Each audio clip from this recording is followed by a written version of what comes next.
Shalom, Hebrews. This is a message from the Israelite Brotherhood. I'm want to go into the book of Habakkuk. A lot of Israelites, I just finished doing the video, why the book of Jeremiah is real important because it showed, our last act on the promised land.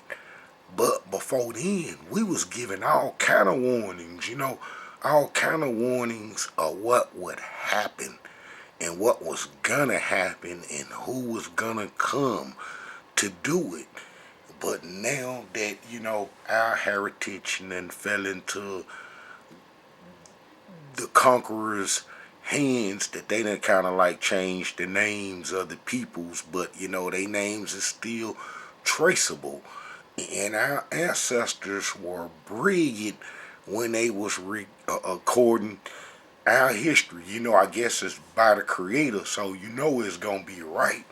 And I done showed previously in other videos that how if you know dates and timeline, that you can see prophecies come to pass real easy. If you know the date in the timeline of when this prophet came, and then you read the history around it, oh man, you get to see prophecies come to pass, but you have to, stay within the timeline, frame and so forth. But, the book of Habakkuk is, man, it is so important because, it's telling us Ashkenazi was on the way under the name Chaldean.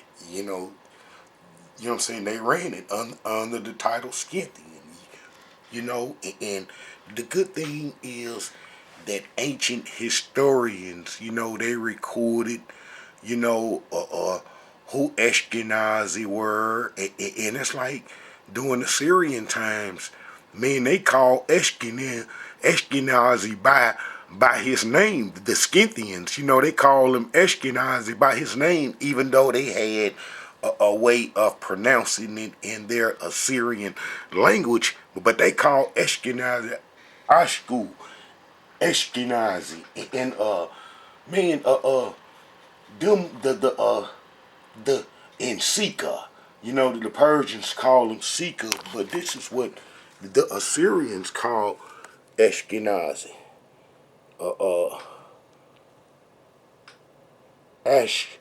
Ashkuza. Ashkuza is the same as Ashkenazi, and Ashkenazi was known for who they were easily because us Israelites hung out in Assyria. Us Israelites hung out in Assyria, and we would know who Ashkenazi was.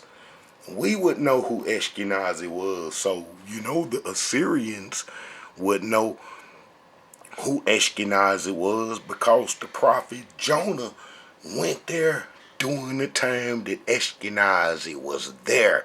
And it's recorded that Ashkenazi was there. And everybody that didn't have like a covenant association and what we would call civil people would be considered beastly people with a beastly nature. They wild, they robbing, they ain't got no good hygiene habits and so forth. They ain't washing no clothes. They drinking blood.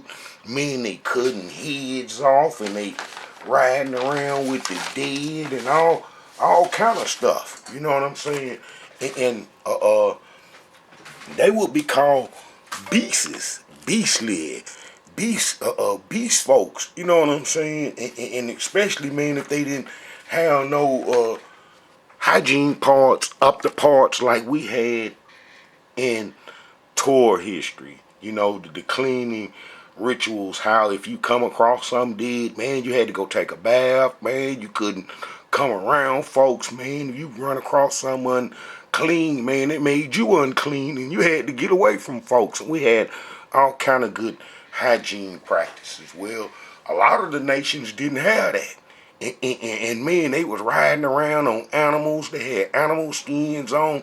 That's why we would call them beasts, because they would be riding around with animal skins on. They'll kill some animals and then they'll hook their bones up, man, and make it pointy on their head and make them look vicious in battle. And it was probably a scary sight for the Israelites, man, to see all these folks riding up with bear skins on, coyote skins, all kind of animal skins with swords and helmets and all kind of stuff. And then these peoples that we fought against are who Almighty Yah sent in to replace us. Man, they are the domesticators of horses. So whenever you read about the swift horse folks coming in to get us, it's none other than Ashkenazi. And Ashkenazi controlled, man. But what people don't know is that Ashkenazi, man, controlled everything, man, in what they call the Caucasus. This was their home. The Caucasus. They was in between the Black Sea and the Caspian Sea, and then they went and hung out in Assyria right here. But they would also sneak off through the Zagros Mountains right here. See, the Zagros Mountains is almost connected to the Caucasus Mountain. So they would hop mountain to mountain. You know, back then they didn't have air conditioning, suntan lotion and stuff. So some of the folks had to travel from mountain to mountain of the highlands, and then they come in and raid and then get back up in them colder parts because it was most suitable for their skin conditions and more comfortable and stuff. So, you know, they would go from the Caucasus Mountain and get on down here to the Zagros, and then they would go into Babylon. They would go into Babylon and kick it on the Euphrates, you know what I'm saying, and vacation there, do all kind of stuff, and then they'll be hired as mercenaries and so forth, and then they'll make a move, men, to take over certain parts, as they did, you know, and a lot of historians recorded this, but we have to understand is that they've been trying to distance, they would like to distance Ashkenazi and the title Scythian from being together, because it's a known fact that Ashkenazi settled in the Promised Land under the Scythian title and settled in Scythopolis. You know what I'm saying? And they settled there during the Babylonian Wars when they controlled the Chaldean nation. See, people don't know that Ashkenazi controlled the Chaldean nation. They had left the Caucasus Mountain and went on down through the Zagros and then swung on around. Man, they got the southern part of Iraq where it was closer to the Persian Gulf. Man, they got to always get in the cool little spot where the breeze and where it's habitable and cool for their skin condition, not being a heavily pigmented peoples. You see what I'm saying? And more on the non-pigmented side completely, besides the gray hair, meaning blue eyes and so forth, where they would be kicking it in places where it was kind of refreshing and had water and coldness. You know, it might, you know, get too hot, man. They need to get up in the mountains. They need to get up in the Zagros Mountains, and then they need a highway from the Zagros Mountains, as they did create, you know, Armenia and Georgia and all them places, man, that led back up to their regions. And one of their main homelands that they fighting for now today is Ukraine. You know what I'm saying? And they held Ukraine under the Scythian title, under the Khazar title. This is their homeland.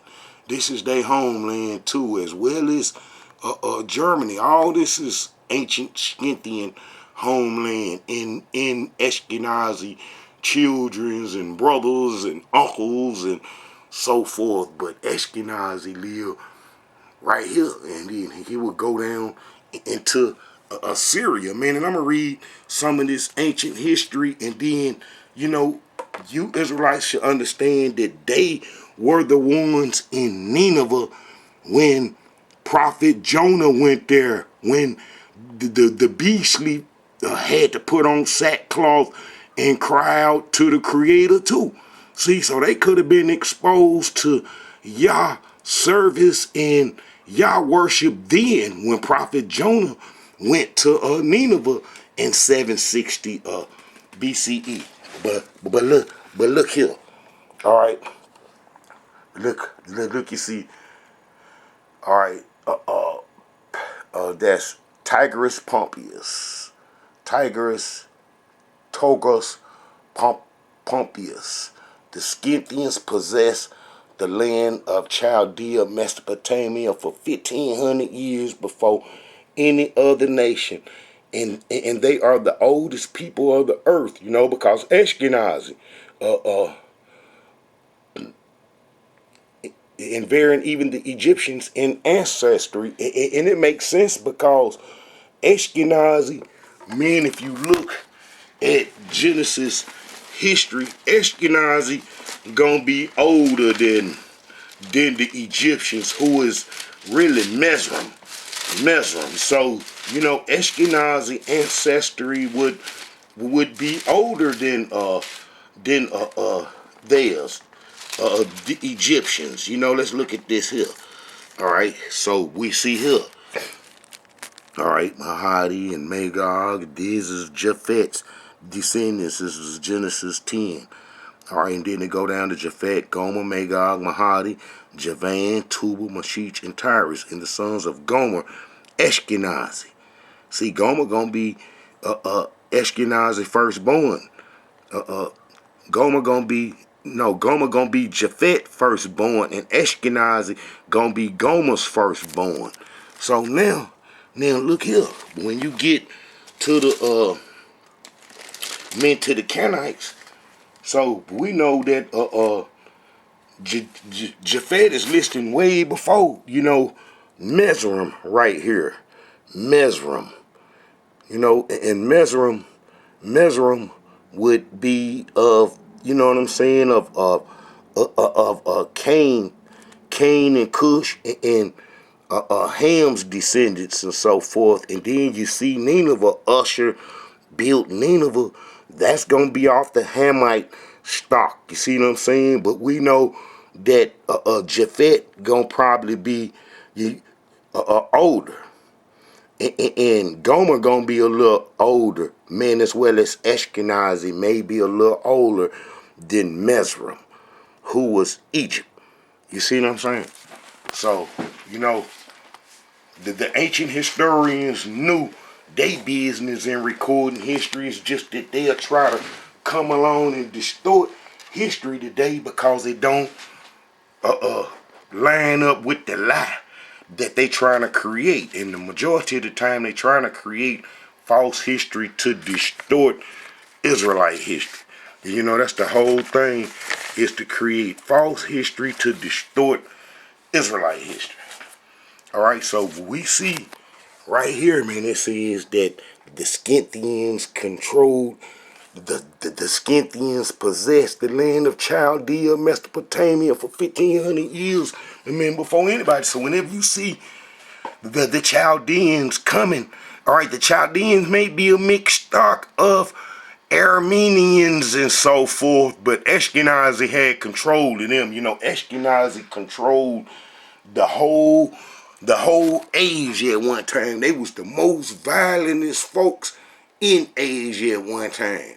One time they was the most violentest folks in Asia, because you got to imagine now they coming from up here, man, in the Caucasus and them other parts where there ain't a bunch of growth, like, vegetation and so forth. They got horses and so forth, but they ain't got the crops and everything, and the cotton and the materials. So they go down and do some raiding and stuff. And then since gold was the trading commodity then worth everything, they would make sure they stack up on gold. When they come get you, they getting your gold too. All right. Now let's look at this right here. Look, to prove that Ashkenazi was in Syria, and look, all right. All right, there is still another people usually regarded as the Scandinavian writers. the Ashkenazi of the Assyrian Chronicles. And these are the Scythians mentioned in such and such, following the statement. Cyrus was the next Mede ruler in 625 BCE. So we know Habakkuk gave his pronunciation in that exact year in 625 BCE. And sure enough, them folks came and settled in our land by the time 585 BCE came in the book of Jeremiah. You know, after the Scythians destroyed Assyria in 612 BCE because they was our helpers and we was aligned with them, that they came and immediately, men, attacked us. And then they took the first group of Israelites. It would be the book of Ezekiel in 595 BCE. You know, and then the next time they'll come and get us off the land to be in the book of Jeremiah. And then we went into Africa unto who we are now. Look, Cyrus was the next Mede ruler who organized with the Chaldeans, Nebuchadnezzar, in an alliance against the Assyrians. Their attack was unsuccessful, partially because the Scythians under Midas sided with the Assyrians. You know, the Scythians, the Scythians was in Assyria. You know, they was in Assyria, and that's when the prophet Jonah went there. All right, I'm gonna see if I can pull some of that up too. You know, the prophet Jonah was there, and he, you know, knew exactly who they were. And look, let's show you this here, that how in 612 BCE that the Scythians, it was really the Scythians, but because they controlled Babylon under the name Chaldean, you know, even though it was a whole bunch of folks, you know, a whole bunch of nations that the Assyrians had under control, robbed them and so forth, and then how Alcyon freed them folks from their bondage. You know, Alcyons freed them folks from the righteous bondage men that they was up under. Look, Battle of Nineveh, an allied army of Babylonians and Scythians. Whenever you see that Scythians, you know that's Ashkenazi. The Scythians besieged and conquered Nineveh, the capital of the Neo-Assyrian Empire. And then I show in the video how that could be slick classified as a race war. But man, I got the Neo-Assyrian slick race war showing it in the video and so forth. All right. Now, so we know that whenever it's talking about the Chaldeans coming in Tanakh history, that is slick talking about Ashkenazi. You know, it's slick talking about him. But look here, let's read. All right, just before the book of Habakkuk, you know, like I said, you had Jonah. You know what I'm saying? You had the book of Jonah. In the book of Jonah, you know, he was talking to Ashkenazi that was there. And all the other folks that was in Assyria, and then how Assyria obeyed. You know what I'm saying? They obeyed his voice. You know what I'm saying? Let me see if I can read some of it real quick. I would like to read it out the Tanakh too, instead of the King James version. You know, how about that? All right, let's see this here. So we already know that Ashkenazi was in Assyria as stated in history. And then I had some more history I'm trying to locate showing that Assyria and Ashkenazi was in Assyria. You know, here's a map showing this right here. Look, you see the Scythians. That's Ashkenazi. That's the Caucasus Mountain right there. That's the Caspian Sea. And then that's the Black Sea. That's where they hung out at.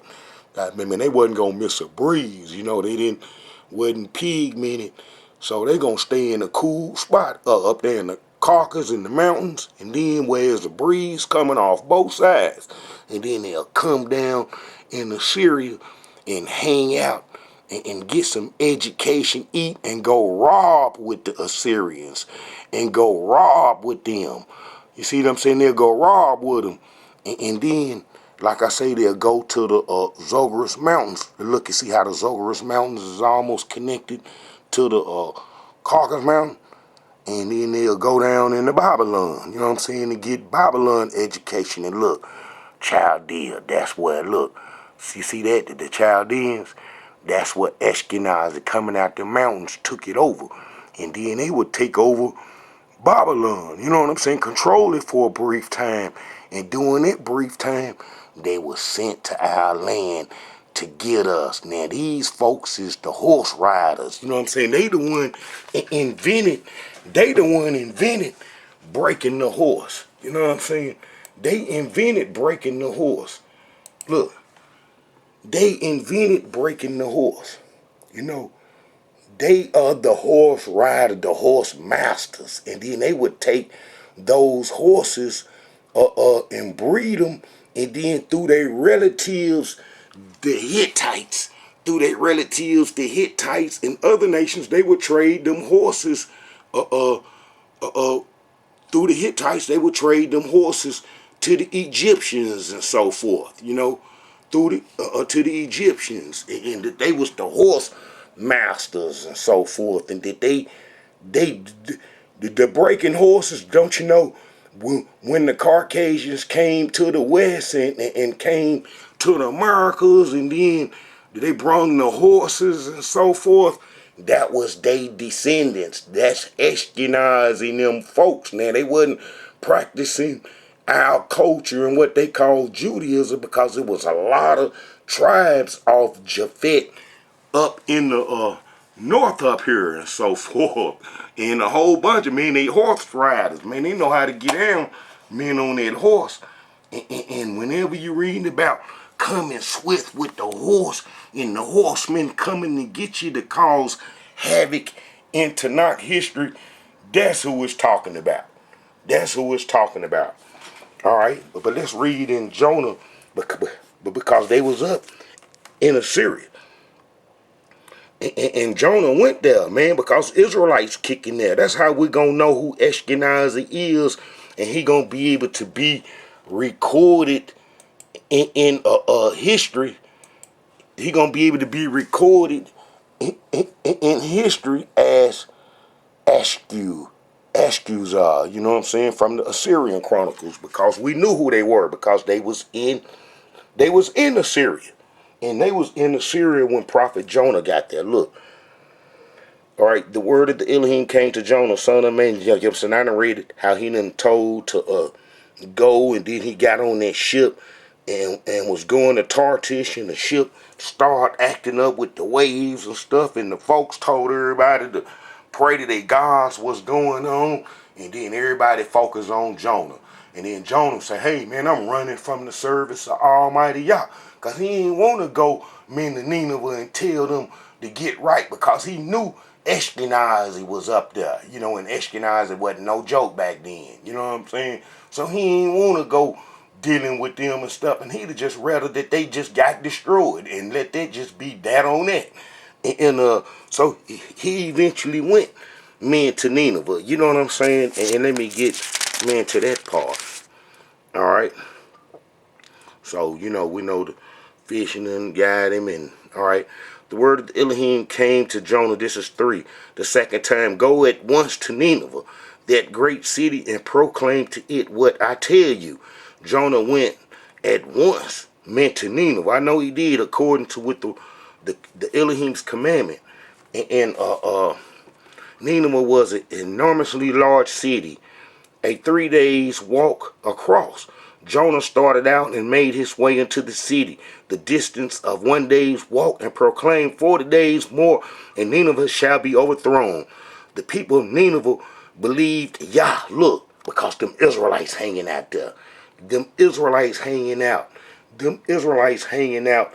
In Nineveh. I done showed this, the tribe of Ephraim. So, they going to know who Ashkenazi is, and they going to be believing in Almighty Yah. All right. The people of Nineveh believed Yah. They proclaimed a fast. As great and small alike put on sackcloth. When the news reached the king of Nineveh, he rose from his throne. And his name was Ashkenazi III, I think. He rose from his throne, took off his robe, put on sackcloth, sat in ashes, and had the word cried through Nineveh. By decree of the king and his nobles, no man or beast or flock or herd shall taste anything. Now how you gonna, they shall not gaze and they shall not drink water. They shall be covered with sackcloth, man and beast, and shall cry mightily to Yah. Now, what beast gonna be crying mightily to Yah? Man, unless he got a tongue, some vocal cords, and he can talk and walk. And then putting sackcloth on some animals ain't making no sense. And I can see don't take them to the water to drink, but crying out to the Creator, that ain't making no sense. So that's going to be that beastly natured folks riding around with animal skins on up there. And I show how Ashkenazi was kicking it in Assyria during this time too. All right. And said, drink none. They shall be covered with sackcloth, man and beast, and shall cry mightily to Yah. Let everyone turn back from his evil ways and from the injustice of which he is guilty. Now, what animals gonna turn back from their evil ways and injustice of which he is guilty? What animals is guilty of some sins and some crimes? You know what I'm saying? So that was them folks there. That wasn't exposed to covenant law. All the prophets, look, y'all saw that they did how they were turning back from their evil ways. And Yah pronounced the punishment, and Yah renounced the punishment he had planned to bring upon them and did not carry it out. This displeased Jonah greatly, and he was grieved. He prayed to the Elohim, saying, "Oh, Elohim, isn't this just what I said when I was still in my own country, that this is why I fled beforehand to Tarshish? For I know that you are a compassionate and gracious Yah, slow to anger, and abounding in kindness and renouncing punishment. Please, Yah, take my life, for I would rather die than live." The Elohim replied, "Are you that deeply grieved?" Now Jonah had left the city and found a place of the city. He made a booth there and sat under it in the shade until he could see what would happen to the city. The Elohim Yah provided a runcus plant which grew up over Jonah to provide shade for his head and save him from the discomfort. And Jonah was very happy about the plant. But the next day, as dawn, Yah provided a worm which attacked the plant so that it withered. And when the sun rose, Yah provided a sultry east wind that sun beat down on Jonah's head, and he became faint, and he begged for death, saying, "I would rather die than live." Then Yah said to Jonah, "Are you so deeply grieved about the plant?" "Yes," he replied, "so deeply that I want to die." Then the Elohim said, "You cared about the plant which you did not work for and which you did not grow, which appeared overnight and perished overnight. And should I not care about Nineveh, that great city in which there are more than 120,000 persons who do not yet know their right hand from their left, and many beasts as well?" Oh man, so he telling you who was there. He's telling you who was there. And I just proved that they was there. All right. Now, let's go down to the book of Habakkuk. And check this out. The pronouncement, look, this is in 625. They was destroying Assyria about now. That they was in hot battle trying to get Assyria. Our folks gonna be trying to come back home, the tribes, because the Assyrians, man, they got a highway from Assyria to Egypt, and these folks was on the move. They done tricked Assyria. They done got up in there. They done got up in Assyria, and then they done peeped everything, and then they done started to take it over, and then they kindred the wicked folks of Babylon. Oh man, they gonna help, because the Babylonians are being subjugated by the Assyrians. They went and robbed Babylon and took its gods all the time. Went and took its gods all the time and took it back to Assyria, Nineveh, and so forth. And that would go on for a long time. So I guess the Babylonians would be threatened. The Chaldean municipalities would be threatened. Meaning, check this out. I could show that Assyria held control of Chaldea. So you know when they turned on Assyria, that what's her name would be part of their main inheritance. The Scythians would be able to get the Assyrian property. Chaldea, look. All right, go to Isaiah 23:13. Behold, the land of the Chaldeans. This people was not till the Assyrians founded it for them that dwell in the wilderness. They set up the towers thereof. They raised up the palace thereof, and he brought it to naught. How you see, Ashkenazi gonna be and brung it to naught. So if Assyria controlled the Chaldea and the founders of it, and then they destroy Assyria, that Chaldea gonna be their spot, and Chaldea pop up right about this time. That Assyria get destroyed, that its power and prevalence come to play, and then that's gonna be because Ashkenazi got control of Assyria, as I just showed here. Look. All right, Tigris. The Scythians possessed the land of Chaldea, Mesopotamia before, and I just showed you they was there. They made a league with the other nations to turn on Assyria after being in Assyria, and even trading off some of the royalty, marrying in and out with each other, that they changed on Assyria, man. And I got a video called Barabuta and Midas, his son Midas. Oh man, Midas did the Midas touch when he destroyed Assyria, and then sent them folks, come towards us. All right.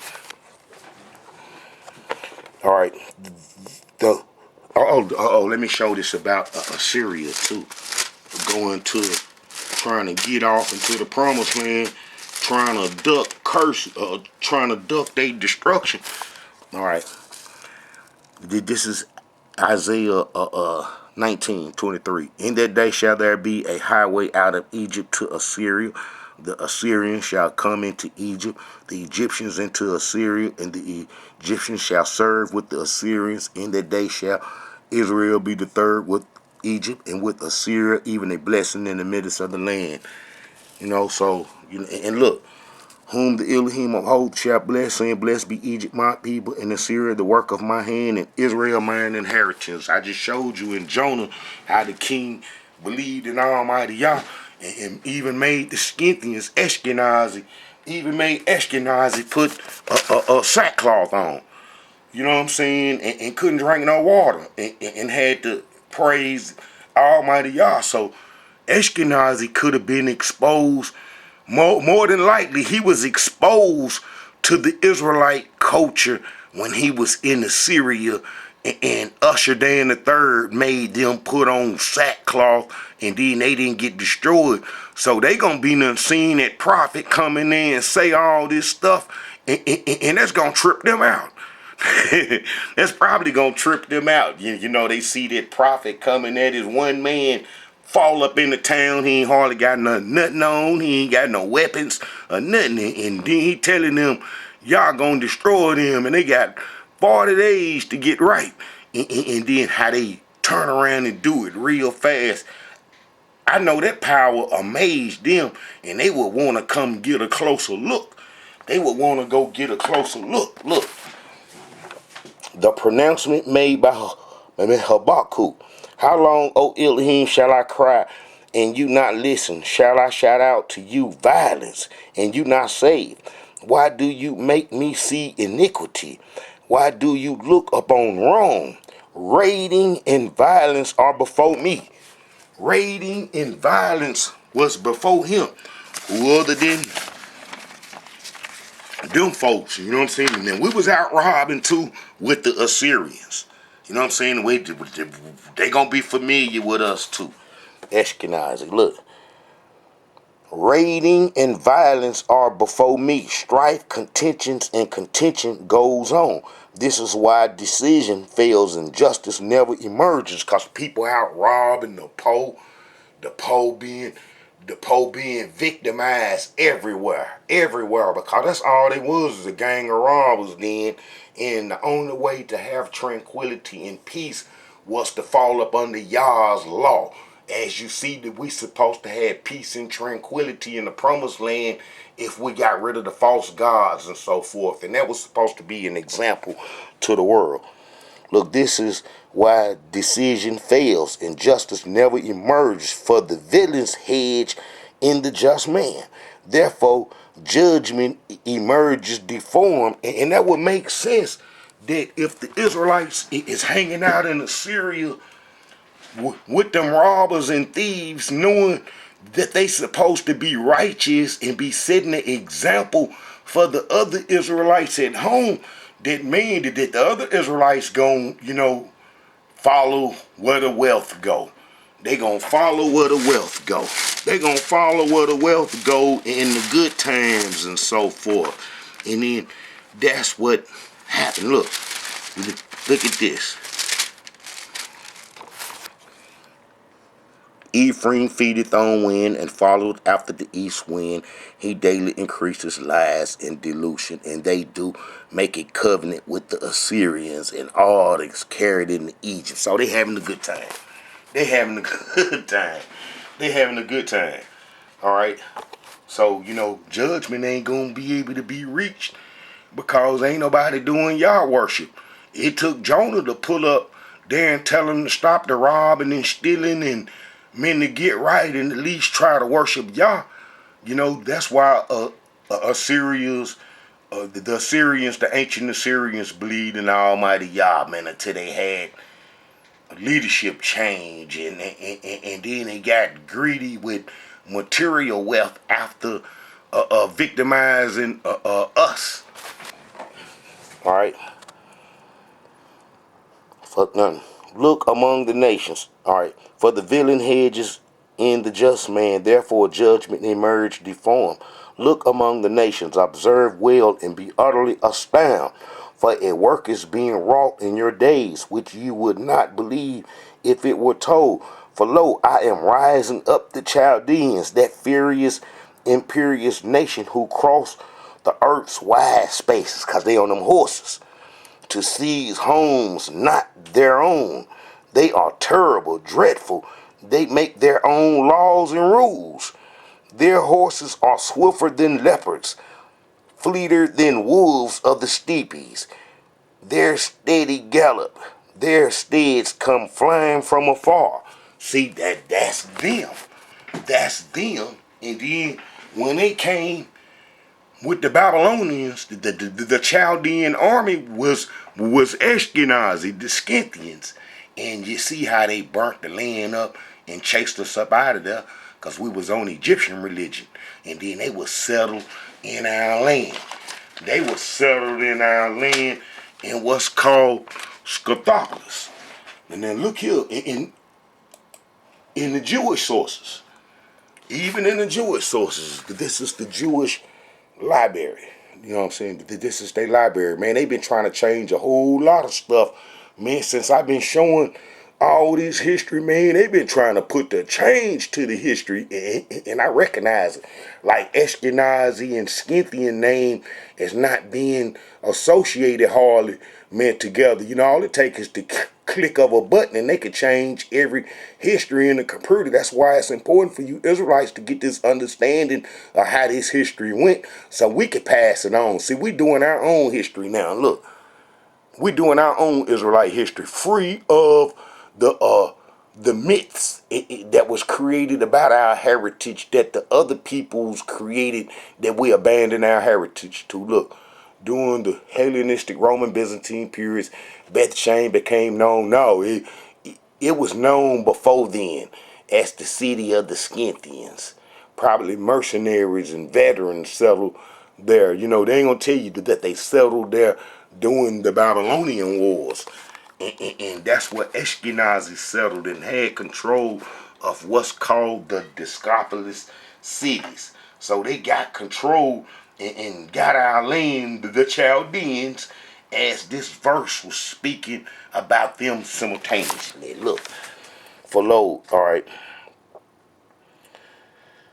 Work which would not unfold. I would rise up the Chaldeans, that furious, impetuous nation who crossed the rest of the earth to seize homes not their own. So that's Ashkenazi. They are terrible, dreadful. They make their own laws. Their horses are swifter than leopards, fleeter than wolves of the steppe. Their steed gallop, their steeds come flying from far. Like vultures rushing forward, like vultures rushing toward food. They all come bent on raping. They thrust of their van is forward.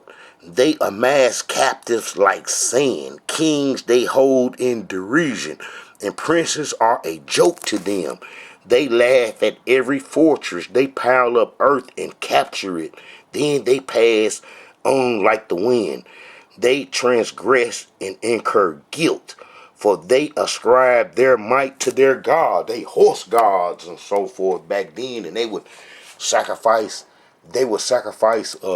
They would sacrifice their horses and die with their horses inside they little tombs and stuff. You know, they'll put their horses in their tomb. I think I was studying one with some of the Scythian horse DNA and so forth. Man, they had the best horses DNAs gonna be found, man, inside they kurgans, you know what I'm saying, inside they graves and so forth that they kings lived in and stuff, had or was buried in, you know.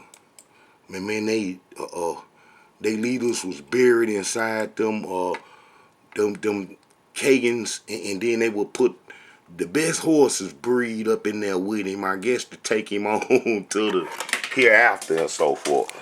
All right. They pile up the earth and capture it. Then they pass on like the wind. They transgress and incur guilt, for they ascribe their might to their gods. You, O Elohim, are from everlasting. My holy Yah, you never die. O Elohim, you have made them a subject of contention. O Rock, you have made them a cause for complaint.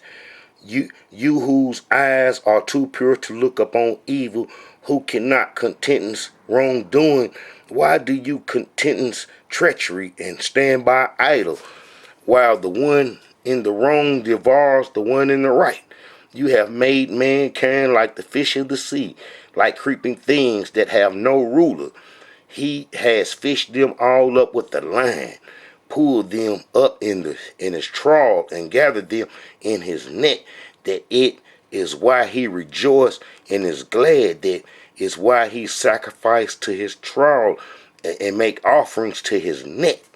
For though them, you know what I'm saying, and that's like that net, man. But we know what that net means down to the county jail with the cuffs on and all of those stuff, and that's how that they operate with prisons and all of those stuff, and they profit off everything that they got to do with the captivity.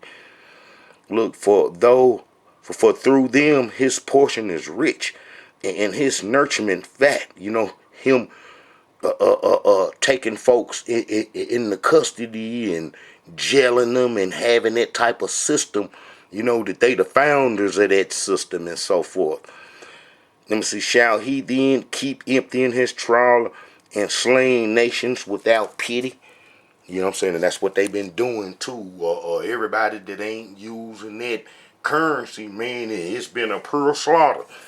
Look, and I will stand on my watch, take up my station at the post, wait to see what he will say to me, what he will reply to my complaint. The Elohim answered me and said, write the prophecy down and inscribe it clear on tablets so that it can be read easily. For there is yet a prophecy for a set. Look, man, he said there's a prophecy.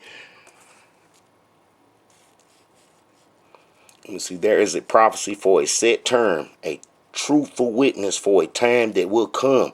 Even if it tarries, wait for it still, for it will surely come without delay. Lo, his spirit within him is puffed up, not upright, but the righteous man is rewarded with life for his fidelity. That's like now. You know what I'm saying? It's the times we living in. How much less then shall the defiant go unpunished, the treacherous, arrogant man who has made his maw as wide as Sheol, who is insatiable as death, who has harvested all the nations and gathered in all the people. That's the way it is now. Surely all with democracy, what they call it. Surely all this shall pronounce a satire against him. That's what Brick's doing. A pointed epigram concerning him. They shall say, you who pile up what is not yours, how much longer? And make ever heavier your load of indebtedness. Right suddenly will your creditors arise. You know what I'm saying? That's this spot right here, America. And those who remain you will awake, and you will be despoiled by them because you plundered many nations. He talking about Ashkenazi.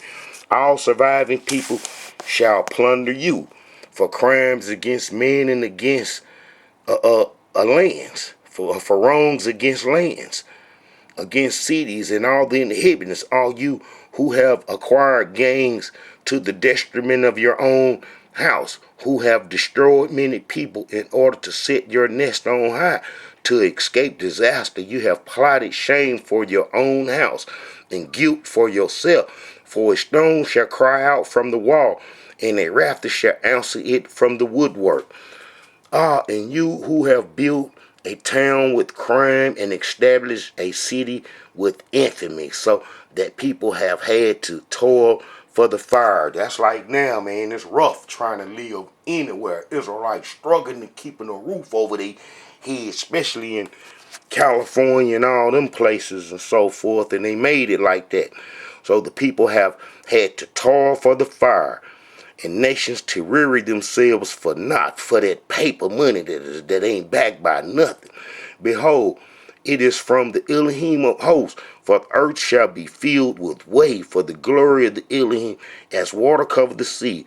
All you who make others drink to intoxication, as you pour out your wrath in order to gaze upon their nakedness, you shall be sated with shame rather than glory.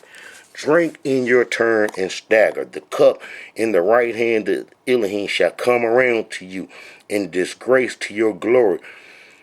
For the lawlessness against Lebanon shall cover you. The destruction of beasts shall overwhelm you. For crimes against man and wrongs against lands. Against cities shall all the inhabitants what has the carved image avail, that he who furnished it has carved it for an image and a false oracle, that he who fashioned his product has trusted in it. Yeah, man. You know what I'm saying? Well, we've been trusting in them false gods that they done created, that making dumb idols. All you who say, wake up to wood, or awaken to inherit stone, can that give an oracle?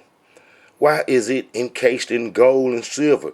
But there is no breath inside it. It's telling you that they're going to come with false gods, all this stuff. All this stuff come to pass with prophet Habakkuk. Now see it. But there is no breath in it. But the Elohim, his holy abode, be silent before him, all the earth. O Elohim, I have learned of your renown. I am away, O Elohim, by your deeds. Renew them in these years. All make them known in these years. Though angry, may your remember compassion. Yah is coming from Teman, the holy man from Mount Paran. That's the Edomite spots. His majesty's covered the skies, his splendor filled the earth. It is bright lit, which gives off rays on every side. Therein his glory is enveloped. Pestilence marches before him. Plague comes forth at his heels. When he stand, he maketh the earth shake. When he glance, he maketh nations tremble. The age-old mountains are shattered. The previous hills sink low. His are the ancient routes, as scenes of heaven. I behold the tents of Cushan. Shikken are the pavilion of the lands of Medim. Are you wrath, O Elohim, with Nerahim? Is your anger against Nerahim, your rage against Yam, that ye are driving your steeds, your vicious chariot, all bared and ready is your bow, sworn in the rods of the word. You make the earth burst into streams, the mountains rock at the sight of you. A turn of rain come down, loud roars of the deep. The sky return to echo, sun and the moon stand still on high. As your arrows fly in the brightness, your fleeing spear in brilliance, you tend the earth in rage. You trample nations in fury. You just giving praise to the Almighty, y'all. You have come forth to deliver your people, to deliver your anointing. You will smash the hoof of the villain's house, raise it from the foundation to top. You will crack his skull with your bulging. Blow away shall be his warriors, whose delight is to crush me suddenly, to devour a poor man in an ambush. You will make your stead trend the sea, stirring the mighty waters. I heard, and my bowels quaked, my lips quivered at the sound. Rot entered into my bones. I trembled where I stood, yet I wait calmly for the day of distress, for a people to come to attack us. And they came. They came. This was before they showed up. You remember they showed up. And then the result was Ezekiel. And then the book of Jeremiah. And then we was out of there, gone. All right. So, you know what I'm saying?